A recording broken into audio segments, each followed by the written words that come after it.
ஆடி மாதம்னால நாங்கள் குலதெய்வம் கோயிலுக்கு வந்திருக்கோம். எங்கள் குலதெய்வம் கோயில் வந்து மேல்மலையனூர். ஸோ அம்மா அப்பா சின்ன வயசுலேருந்து இங்கே இட்டுட்டு வருவாங்க. ஸோ கல்யாணம் ஆகிட்டுலேருந்து என்னோடய குலதெய்வம் வேறு வேறு குலதெய்வமாக ஆயிடுச்சு. ஸோ இருந்தாலும் வந்து பொங்கல் வந்து வருஷம் வருஷம் வைக்கிறது தான். ஆனால் வந்து சமைச்சு சாப்பிட்றது வந்து இந்த வருஷம் பண்ணலாம் அப்படி சொல்லிட்டு பிளான் பண்ணோம்.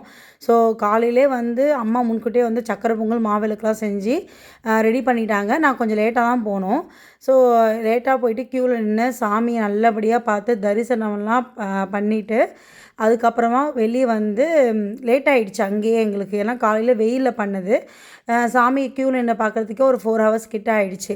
ஸோ மதியம் வீட்டிலேருந்து புளியோதரை எடுத்துகிட்டு வந்தாங்க. அது எல்லாமே ஷேர் பண்ணி சாப்பிட்டுட்டோம்.